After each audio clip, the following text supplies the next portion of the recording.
Saya beri tema firman Tuhan tentang Tuhan di pihak kita. Amin.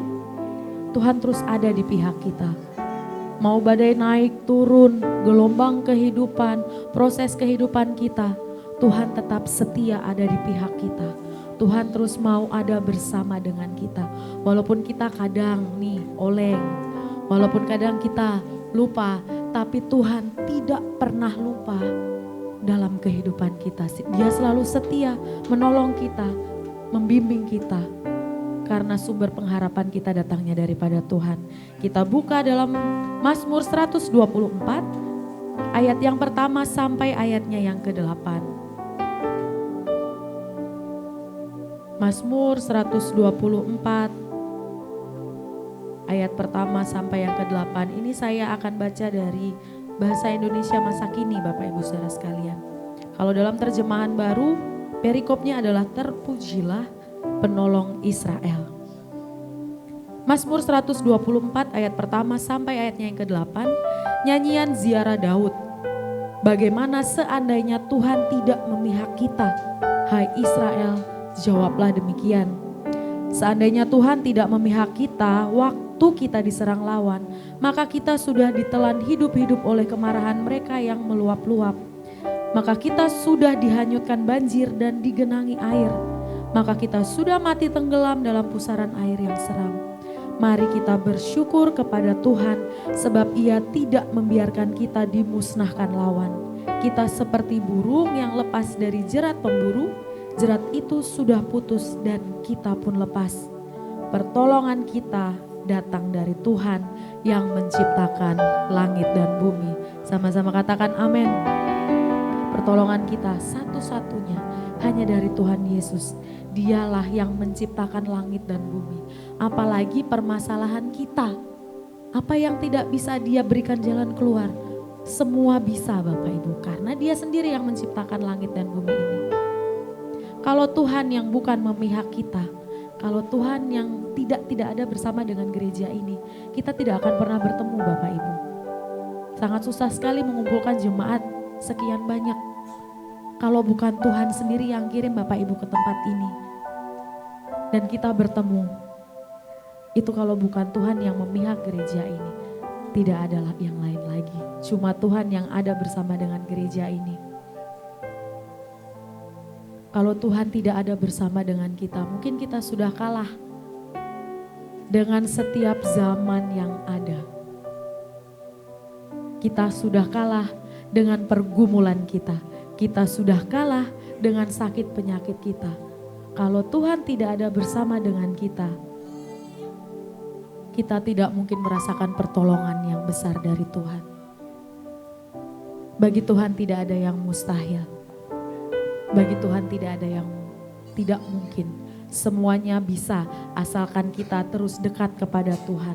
Karena satu-satunya jalan, satu-satunya pertolongan kita datangnya daripada Tuhan.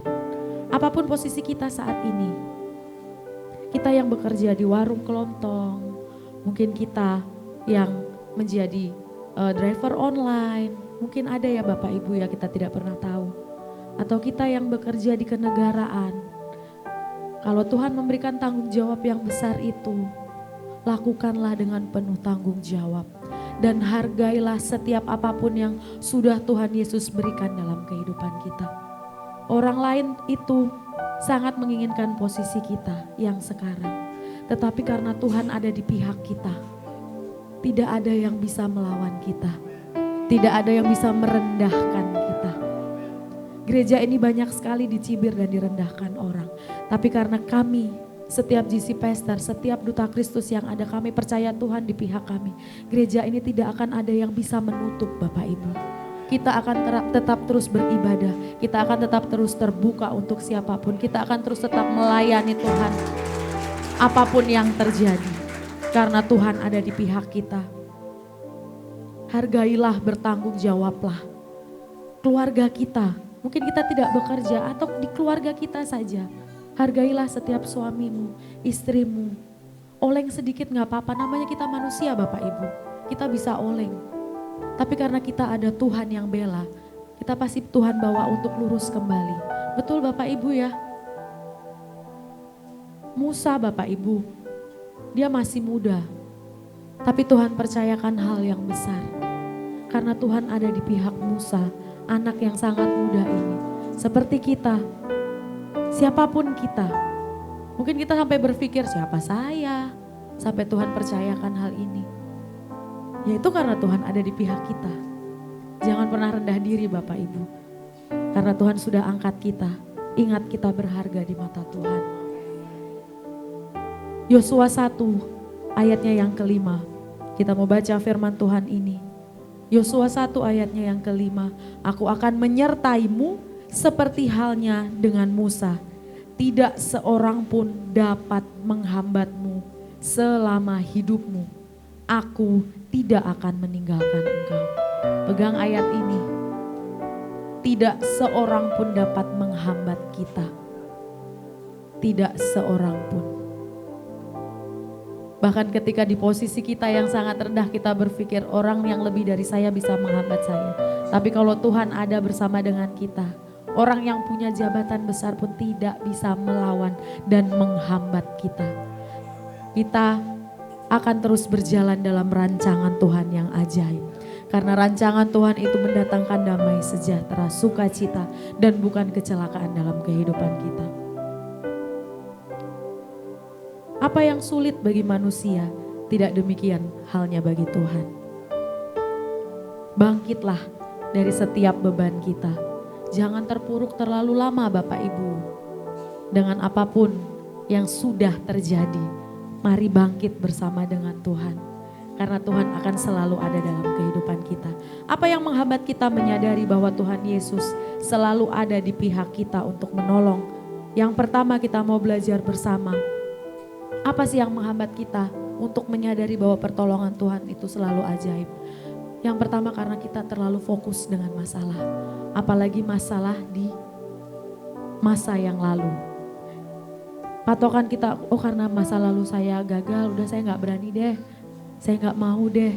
Tapi kalau kita percaya Tuhan ada di pihak kita, masa lalu pun tidak akan pernah kita ingat-ingat lagi. Tuhan ada bersama dengan kita untuk membawa kemenangan demi kemenangan dalam kehidupan kita. Kegagalan biarlah menjadi pembelajaran bagi kita. Saatnya kita bangkit kembali. Kita maju bersama dengan Tuhan. Kita buka dalam Yesaya 43 ayat ke-18 sampai ayatnya ke-19. Dalam Indonesia Modern Bible saya akan bacakan. Yesaya 43 ayat 18 sampai yang ke-19. Janganlah mengingat hal-hal yang sebelumnya ataupun memperhatikan hal-hal yang dahulu kala. Lihatlah, sama-sama kita tandai ayat yang ke-19 ini ya Bapak Ibu ya. Lihatlah, aku hendak melakukan hal-hal yang baru yang sekarang sedang tumbuh. Tidakkah kamu mengetahuinya? Bahkan aku akan membuat sebuah jalan di padang gurun, sungai-sungai di padang pasir. Dalam terjemahan yang lain Tuhan berkata seperti ini, tak ada gunanya mengingat masa lalu. Tidak ada gunanya kita untuk mengingat kesalahan kita. Untuk apa Bapak Ibu? Kita manusia pasti bisa melakukan kesalahan, tapi tidak untuk selamanya kita ingat-ingat. Hanya menjadikan itu sebuah pembelajaran kita. Untuk terus semakin maju lagi bersama dengan Tuhan. Tuhan mau membuat sesuatu yang baru dalam kehidupan kita. Itu yang perlu kita garis bawahi. Tuhan mau buat sesuatu yang baru loh.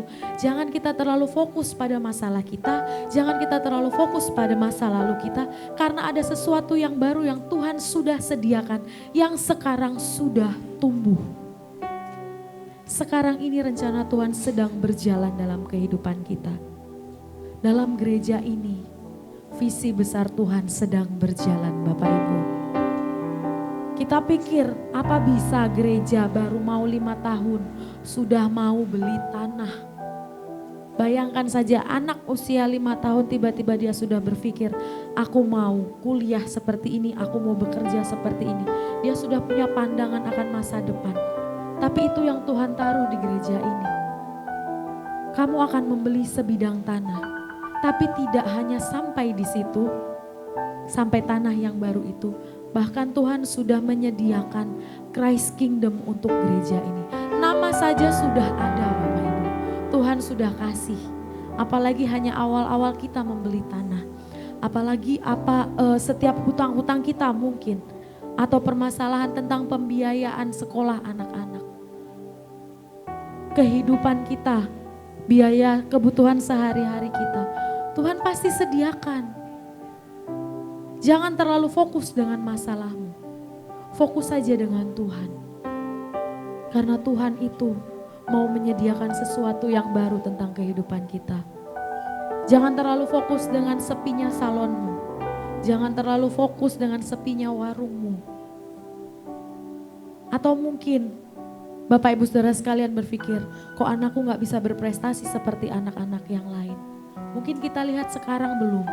Tapi masa depan anak-anak Tuhan ini yang ada di tempat ini sekarang.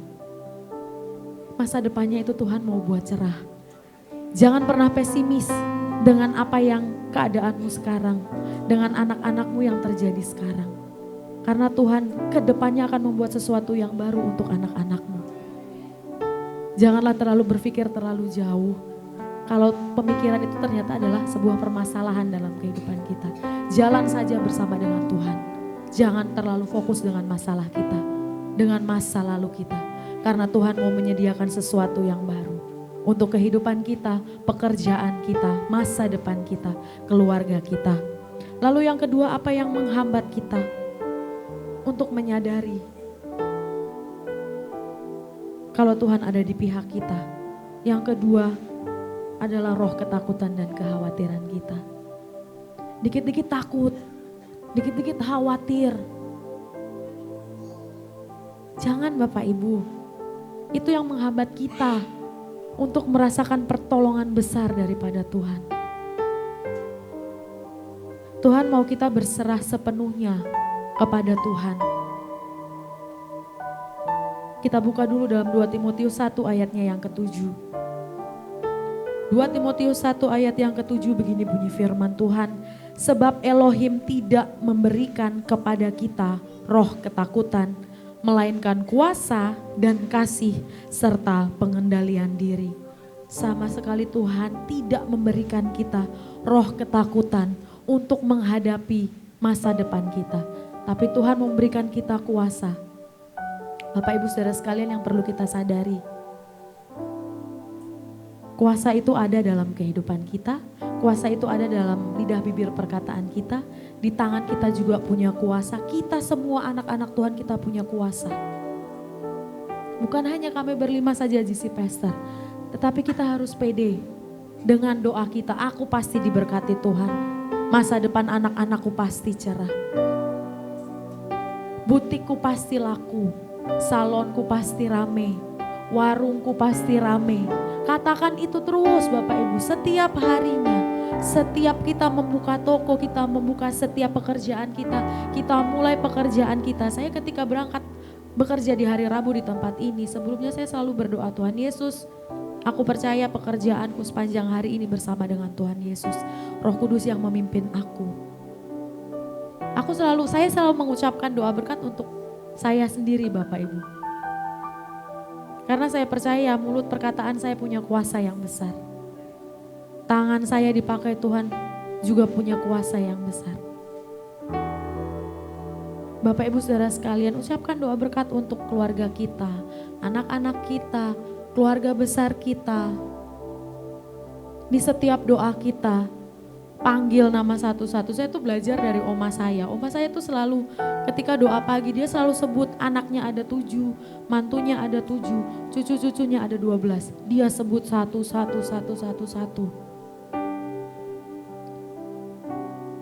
Karena dia percaya Tuhan yang akan menyertai setiap anak, cucu dan mantunya. Karena dia percaya mulutnya penuh dengan kuasa. Ucapkan selalu setiap harinya Bapak Ibu Saudara sekalian. Tuhan memberikan kepada kita roh yang penuh dengan kuasa. Saking sayangnya Tuhan kepada kita. Ketika Tuhan naik ke surga, dia tidak membiarkan kita sendiri. Tapi dia mengirimkan rohnya. Dia meninggalkan rohnya untuk kita. untuk menuntun kita setiap harinya, setiap minggunya, setiap bulannya, setiap tahunnya, bahkan sampai nanti kita pulang ke rumah Tuhan. Roh itu akan terus ada dalam kehidupan kita. Kita tidak akan pernah ditinggalkan sendiri Bapak Ibu. Walaupun memang kenyataannya saya ditinggalkan keluarga saya dititipkan ke panti jompo. Anak cucu saya sudah tidak peduli lagi sama saya. Tapi satu-satunya pribadi yaitu Roh Kudus yang Tuhan berikan dalam kehidupan kita untuk menemani kita. Gak apa-apa deh anak-anakku gak peduli. Asalkan Tuhan selalu ada dalam kehidupanku. Seperti Bapak Gembala sering bilang, janganlah Tuhan lari dari hadapanku. Tuhan biarlah selalu ada di gereja ini. Biar Tuhan yang memimpin gereja ini. Karena kami tidak bisa apa-apa tanpa Tuhan Bapak Ibu. Gereja ini berjalan karena Tuhan yang ada di tempat ini. Waktu awal-awal masih ada di Sanggar Prativi Bapak Ibu. Sulit sekali kita untuk mencari jemaat. Itu lagi, keluarga dari Pastor William, Pastor Lilis, keluarga dari pemusik ini, keluarga dari Bapak Gembala, Ibu Gembala. Itu terus. Tapi kami percaya kalau Tuhan yang sudah menyediakan nama untuk gereja ini, Tuhan pasti akan menyediakan setiap jemaat. Tuhan pasti akan menyediakan semua biaya yang dibutuhkan di tempat ini. Berikan tepuk tangan buat Tuhan kita. Saya tidak akan pernah berhenti-hentinya menyatakan bahwa Tuhan itu terlalu dan teramat baik dalam kehidupan kita. Kalau saya bisa sering berbicara, Tuhan tuh baik sama saya. Saya di Jakarta sendiri, saya merantau sendiri. Tapi yang Bapak Ibu lihat di depan Bapak Ibu sehat, bugar. Karena saya cuma butuh Tuhan yang ada dalam kehidupan saya. Apa yang bisa saya lakukan dengan hidup saya mau melayani Tuhan 100%. Saya mau serahkan kepada tangan Tuhan. Bapak Ibu juga pekerjaan serahkan sama Tuhan saja. Pekerjaan itu bisa mengkhianati kita. Uang bisa mengkhianati kita. Posisi jabatan kita bisa mengkhianati kita. Bahkan orang-orang di sekitar kita juga bisa mengecewakan kita. Tapi satu-satunya pribadi yang terus setia dalam kehidupan kita untuk membela, menolong, memihak dalam kehidupan kita. Itu hanya satu-satunya pribadi yaitu Yesus Kristus. Dia tidak akan pernah meninggalkan kita. Jangan sampai dua hambatan ini ada dalam kehidupan kita. Lepaskan dua hal ini. Jangan terlalu fokus dengan masalahmu. Jangan terlalu fokus dengan masa lalumu. Jangan simpan roh ketakutan dan kekhawatiran itu. Karena kita punya kuasa yang penuh dengan kasih. Dan penuh dengan pengendalian diri. Saya mau ajak Bapak Ibu Saudara sekalian untuk melepaskan dua hambatan ini dalam kehidupan kita. Saya tidak tahu pergumulan apa yang ada dalam kehidupan Bapak Ibu Saudara sekalian pagi hari ini. Mungkin di keluargamu, orang sekelilingmu, sekolah anak-anakmu, biaya kehidupanmu. Tetapi ingat, kalau ada Tuhan yang terus ada di pihak kita untuk menolong setiap kita. Tuhan tidak akan pernah mengambil rohnya yang penuh kuasa itu dalam kehidupan kita. Dia akan selalu ada dalam hidup kita setiap harinya. Ambil komitmenmu pagi hari ini untuk terus percaya kalau Tuhan pasti akan terus menolong kita dan rohnya terus ada berpihak untuk kehidupan kita. Mari sama-sama kita mau bangkit berdiri.